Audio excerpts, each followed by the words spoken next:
Have you ever wondered why the serpent was in Eden, yet it was the lamb who triumphed? You stand in the battlefield of every moment seen and unseen. Your emotions scream for reaction, but your spirit whispers, resist.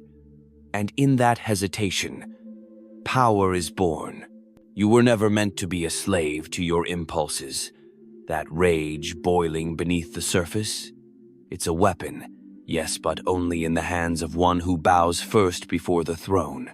Machiavelli wrote that the prince must be both fox and lion.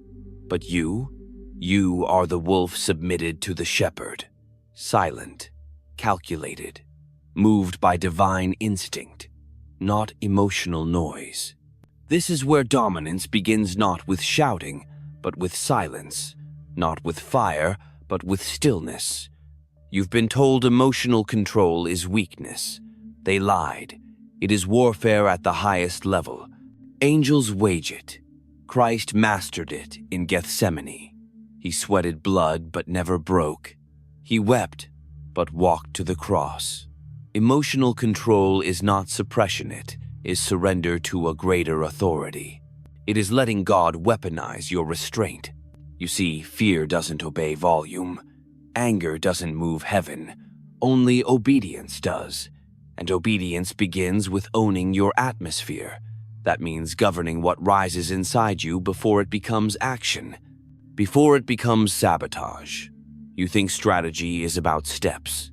God says it begins with stillness. Be still and know that I am God. That's not passivity. That's posture. Royal posture. Kingdom posture. Think about Joseph. Betrayed, imprisoned, forgotten. Every right to lash out, every reason to retaliate. But he chose quiet, chosen submission, emotional mastery. And what did it give him? The palace, authority, vision. The same brothers who sold him would later bow before him, not because he was loud, but because he was aligned. Machiavelli taught that a ruler must appear virtuous while being ruthless within. God flips that. He makes you ruthless in spirit, but cloaked in humility, emotionally disciplined, yet spiritually fierce. They won't see it coming. That's the divine edge. Your tears are not weakness, they are water for your roots. Let them fall, but don't be moved by them. Command them, discipline them. David wept. Yes, but then he wiped his face, rose from the floor, and took the kingdom. That's your blueprint. Feel everything, but obey only God. Your enemies expect eruption. That's their tactic: provoke, poke, pressure until you break formation. But you hold the line. You smile in storms. You whisper in war. Because your strength doesn't come from surface. It flows from submission. Understand this. Control is not domination. It's alignment. When you align with divine rhythm, you walk with a different authority. That's what terrifies darkness. Not your shouting, your discipline. You stand still and demons tremble not because you're loud, but because you're backed by heaven. The devil is not afraid of your passion. He's afraid of your precision. And precision begins where noise ends. Jesus stood before Pilate and said nothing. The King of Kings remained silent while mocked, spit on, torn. That wasn't weakness, it was warfare. Divine restraint, emotional mastery. The lamb was the lion all along. The world teaches you to speak your truth. God teaches you to be the truth. And truth doesn't need a tantrum, it needs a vessel. That's you. You carry power not because you react, but because you respond, according to heaven's timing. Control is the crown you wear in private long before it's seen in public. You see, the manipulator plays chess with emotions. But the chosen one fasts, prays, waits, obeys. Your control doesn't come from pride. It's forged in hidden places. When no one is watching, when your flesh is screaming and you whisper, "Not my will, but yours." That's where kings are made. in silence, in restraint. In the moment, you could break and choose to bow instead. And every time you do, heaven records it. Every time you hold your fire, another weapon is forged in the spirit. You don't win by being louder. You win by being governed, by being under divine command. Emotional control is not about bottling up. It's about being led by something higher, something eternal. That's where your edge comes from. Think of Daniel, surrounded by lions, yet unmoved. He didn't fight. He didn't beg. He simply aligned. Heaven shut their mouths. That's the power of spiritual posture. That's the fury of quiet faith. When you are ruled by emotion, you're predictable. But when you are ruled by God, you become a mystery, a threat, a weapon that doesn't flinch. That's what makes you dangerous. Because your strength isn't loud, it's obedient. Emotional chaos is the enemy's favorite battlefield. He doesn't need to destroy you with armies, just with your own unguarded reactions. If he can provoke you into panic, he doesn't need a sword. You'll self-sabotage. But when you're still, when your soul bows before God, before it bows to circumstance, you become untouchable. The storm hits, but your house stands. Because your foundation isn't built on impulse, it's built on revelation. This is why Jesus taught in parables and walked with calm. He knew the weight of every word, the consequence of every breath. He didn't rush, he didn't panic, not even when death knocked, because he was governed from above. And that's your call too, to lead your own emotions like a general commands troops, to bend your fears under your Father's hand, to master the battlefield within before you ever step onto the one outside. The world tells you, let it out. But heaven says, give it up. Give it to the altar. Let God refine it. Control doesn't mean denial, it means direction. Your anger becomes a weapon only when it's purified by fire. Your sadness becomes strength when it's laid at his feet. Machiavelli taught the prince to appear moral, but act in ruthless secrecy. God teaches you to be ruthless, but only toward your flesh. Crucify it daily, so that your spirit may rise in clarity. You think winning looks like power on display. Number. True victory is invisible. It's the moment you wanted revenge and chose prayer. It's the second you could have spoken but kept your mouth shut, trusting God to speak for you. You are not weak because you hold your peace. You are feared because of it. Think of Christ before the Sanhedrin. Surrounded by false witnesses, each lie a dagger, and still he said almost nothing. Why? Because he didn't need to defend what God had already anointed. You don't need to react. You need to reign. And reigning begins with ruling yourself. God doesn't use people who can't be still. The prophets waited. The apostles fasted. The Messiah withdrew. Victory was never in the noise. It was always in the silence between moments, where decisions were made, where obedience sharpened the blade of destiny. So when you're tempted to explode, pause. That pause is sacred. It's where heaven meets discipline, where divine strategy overtakes fleshly instinct. You are a weapon, but only when you are wielded by the right hands. You were never meant to be wildfire. You were forged to be controlled, flame-refined, directed, burning only when commanded by God. This is why the enemy fears your stillness, because stillness reveals who's really in control. When you remain calm in conflict, you expose the spiritual. You lift the curtain on reality. You show the world that you serve a higher king, one who sees the whole board, not just the next move. The lion roars for dominance, but the wolf waits in the shadows, watches, learns, strikes with precision. You are not called to roar for attention. You are called to move in divine timing, to disappear in humility only to reappear in victory. Machiavelli said, "It is better to be feared than loved." But God says perfect love casts out fear. The world chases fear-based dominance. You, however, are called to master love, and that begins with mastering yourself. And love, real love, it's not emotion, it's choice, it's discipline, it's decision under fire. Think of David. Before he ruled, he ran. Before he sat on a throne, he served a mad king. Saul threw spears. David played harps. That's emotional control. That's spiritual warfare. You don't win by striking back, you win by rising above. And every time you choose peace when war is easier, the heavens record it. Every moment you bow in prayer instead of biting back, angels move. Principalities tremble, because that kind of restraint is more powerful than any blade. This is how you become ungovernable by hell.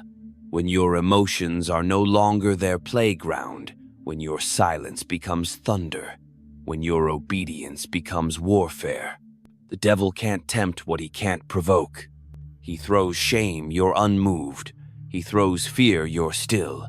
He throws betrayal, you bless instead of curse. That is kingdom power. That is divine cunning. You are not here to be liked. You are here to be light. A light that blinds the enemy. A light that burns with holy fire but never consumes itself. You've spent too long reacting. It's time to reign. Reign over your inner world. Govern your thoughts like a king. Discipline your speech like a soldier. Submit your emotions like a servant of the Most High. Only then do you walk in true authority. You were not chosen to be ruled by chaos. You were chosen to bring order to it. Look at Christ walking on water, not running, not frantic. He steps across the storm like he owns it, because he does. And so do you. When your emotions are under divine submission, the sea beneath him raged, but inside he was still. You have that same authority. But only if you learn to govern yourself before you try to command the storm. The emotional outburst feels powerful for a moment, but then it leaves you empty, exposed, weak. You traded eternal strength for temporary release. That's not freedom. That's failure disguised as freedom. True control is refusing to be controlled. By anxiety, by anger, by insecurity, by offense. The world says, if you feel it, you must express it. But God says, if you feel it, you must surrender it. Because what you don't give to Him will rule you, and what rules you becomes your God. You are meant to be led not by emotion, but by spirit. That's why Scripture says the fruit of the Spirit is self-control, not self-expression, not self-exploration. Self-control. Because without it, power becomes poison. Even Satan has power. What he doesn't have is restraint. That's what separates heaven's warriors from hell's rebels. You must ask yourself when I'm provoked, who do I serve in that moment? The Father or the flesh? Every time you choose control, you rob the enemy of influence. You make your emotions bow to a higher order. And when your heart bows, your life follows. Machiavelli spoke of calculated ruthlessness, of power gained through manipulation. But the kingdom of God rewrites that doctrine. Here, you rise through surrender. You ascend by bowing. You dominate by dying to yourself. Christ could have called angels at the cross. He could have stopped the pain, ended the insults. But he didn't. He endured. Not because he was weak, but because he was in control. That is your example. That is your warfare. You don't need to win every argument. You need to win the war within. When you rule your emotions, you inherit something greater than victory. You inherit authority. The kind of authority that can cast out demons in silence. The kind that can change atmospheres with a whisper. The the kind that doesn't react to darkness but commands light. There is a sacred rhythm in restraint, a divine cadence in the calm between chaos. You felt it, those moments where everything inside you screams to speak, to act, to retaliate. And yet, something higher pulls you back. That's not weakness. That's not fear. That's the Spirit of God training your hands for war and your soul for governance. The greatest battles are not fought with armies, but within the soul, between emotion and obedience, between impulse and wisdom, between your will and His. And when you choose Him every time, you sharpen your edge. Let them talk, let them scheme, let the enemy stir the atmosphere around you. Your strength is in the quiet. Your power is in knowing that the King has already spoken over your life, and His word outrules theirs. That's why silence unnerves the enemy, because it says, I don't need to fight this. Heaven already has. You aren't called to prove your strength. You're called to yield it, like a sword in the hands of your Maker. Still until swung, quiet until commanded, Machiavelli would say, never let them see your weakness. But Scripture teaches, my strength is made perfect in weakness. So when you feel weak, yet obey anyway, that's perfect power, not performance. Surrender. The world may never understand it. Emotional control doesn't look impressive on the outside, but it's building empires inside. It's the unseen work of kings, of warriors, of those chosen by heaven to not merely survive but reign. Think of Christ again, not just in the garden, but on the cross, hanging between earth and eternity. He didn't call down fire. He forgave. He didn't curse His enemies. He blessed them. He didn't prove Himself. He gave Himself. That's control. That's warfare. That's the blueprint. And you, if you're willing, can walk that path. You can become a vessel of ruthless obedience, fierce peace, and immovable faith. The kind of person who doesn't need a crown to rule or applause to act, because the crown is already on your spirit, and heaven is your audience. So the next time you feel the fire rise, pause, breathe. Remember who you are. Remember whose you are. You are not driven by feeling. You are led by fire, divine, controlled, consecrated. You are not here to react. You are here to reveal. Every act of restraint reveals the kingdom. Every silent prayer, every whispered surrender, every time you hold your tongue when the old you would have struck, these are not losses. They are victories heaven records in fire. Because when you choose discipline over drama, God writes your name among the trusted. He will not place His sword in unstable hands. That's why your process has been painful. That's why your emotions have been under pressure. You're being tempered, refined, forged for rulership. The enemy throws tests to stir up chaos, but God allows tests to awaken command. So when the pressure comes, don't see it as punishment. See it as promotion in disguise. If you're being crushed, it's because there's oil inside you that needs to flow. But oil only flows when flesh breaks. This is how Joseph became second in command. Not because he manipulated, but because he endured. He didn't scheme interpreted dreams. He didn't rise by domination. He rose by stewardship. Machiavelli would have taught him to exploit the famine, but God positioned him to feed nations. That's what's inside you too. Not just survival instincts, kingdom instincts. The kind that weep but still obey. The kind that feel pain but refuse to pass it on. The kind that move silently in wisdom while others waste strength in noise. Because here's the truth. When you are emotionally governed, the enemy can no longer pull your strings. He panics. He throws every weapon he has: betrayal, offense, exhaustion, and still you don't break. Not because you're numb, but because you're rooted. That's spiritual dominance. That's divine strategy. That's power not performed, but embodied. Let them underestimate you. Let them think silence means surrender. You're not bowing to them. You're bowing to God. And when you do, He raises you in ways no platform ever could. One day, those who mocked your quiet will need your counsel. Those who stirred your storms will need your peace. So stay hidden if He says stay hidden. Stay silent if He says don't speak. Move only when He says move. Because when God releases you, hell will regret provoking you. Power is not seized. It is entrusted. And God does not entrust power to the emotionally unstable.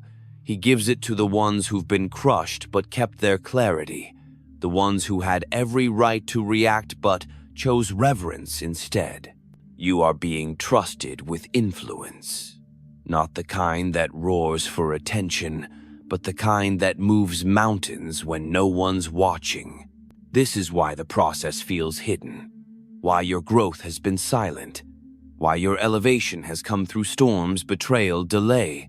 Because He's been teaching you to rule not just over others, but over yourself. The world worships power that shouts, but heaven honors power that listens. When you listen before you speak, you terrify darkness, because that's where God speaks, in the stillness, in the obedience, in the silence that says, I trust you more than I trust my emotions. This isn't passive. This is precision. The kind of precision that built Noah's Ark with no rain in sight. The kind of precision that led Moses to part seas in stillness. The kind of precision that made Elijah call down fire only after soaking the altar in water. That's the level of divine control you're being called into. You don't pray for storms to stop you become the calm in the storm. You don't plead for peace, you carry it. You don't need people to see your pain. You bring your pain to the throne and leave it there. And what does God do with that kind of person? He exalts them. Quietly, strategically, permanently. The world will always respect Machiavellian force. But heaven releases authority only to the meek. Not the weak, the meek. The warriors who have swords but know when not to draw them. That's what separates the cunning of men from the wisdom of God. One manipulates, the other masters. And you are being called to mastery over your thoughts, over your emotions, over your timing. Don't miss it by chasing noise. Let them talk. Let them flaunt. Let them provoke. You just keep bowing, keep building, keep becoming. Because in due season, the silence you mastered will thunder louder than their applause ever could. You are not just surviving the storm. You are becoming the storm's commander. When others drown in their own noise, you will walk above it not because you are greater, but because you are governed. The difference between a servant and a sovereign is not title, it is temperament. Emotional mastery is spiritual authority in disguise. This is why God trains His warriors in secret. Because only in isolation can He expose what still rules you. Pride, fear, offense, anxiety. These must fall before you rise. These must be conquered before you command. You're not being delayed. You're being disciplined. And the moment you stop measuring progress by visibility and start measuring it by obedience, that's when real power begins to flow. You see, the world builds platforms, but God builds foundations. He's not just interested in what you do in front of others. He's preparing you for what only heaven will see. The decisions you make when no one's watching. The thoughts you discipline before they become words. The prayers you pray instead of posting revenge. Machiavelli taught leaders to appear merciful while holding daggers behind their backs. But Christ calls you to be merciful while carrying a cross on yours. That's not image. That's identity. You don't walk into rooms needing recognition. You carry revelation, and revelation commands respect without asking for it.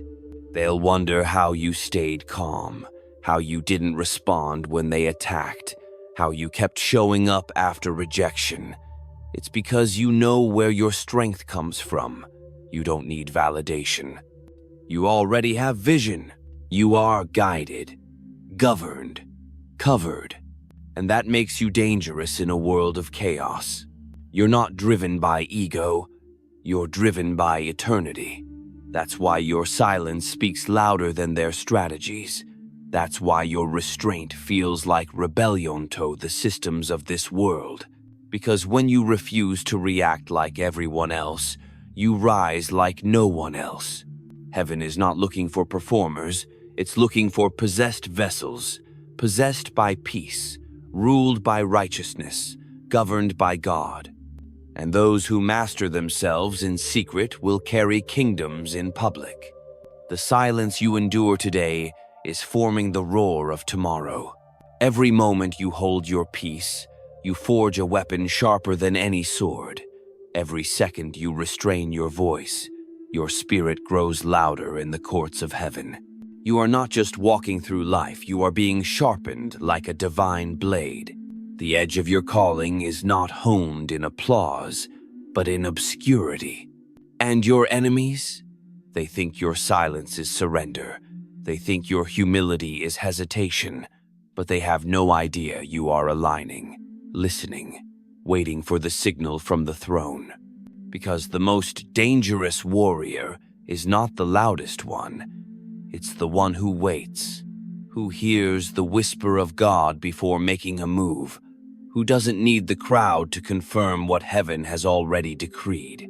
Emotional control isn't about pretending, it's about positioning. Positioning your soul under the hand of God so that when He speaks, you move with precision, not noise, not flinching, command. You don't want the throne if your spirit is still ruled by impulse. You don't want influence if your anger still holds the pen. Control your emotions or they will control your destiny. Machiavelli said, "Men are driven by two main impulses, love and fear, but the Spirit rewrites that law. For God has not given you a spirit of fear, but of power, love, and self-control." Do you see it? Power without love becomes tyranny. Love without power becomes weakness. But power with love and self-control, that's kingdom. That's the kind of power God trusts. You are being trained for something far beyond this moment. Every conflict you pass without exploding, every temptation you resist with clarity, every insult you bury in prayer, it's not wasted. It's warfare. It's advancement. It's your spirit overtaking your flesh, inch by inch, battle by battle. And one day soon, when God says, "Now you'll rise," not as one who merely endured, but as one who ruled. First your emotions, then your world. They'll ask how you did it, and your answer will be quiet. I obeyed. The prince plans in secret. The chosen pray in power. Rule not by might alone, but by the hand that guides the mighty.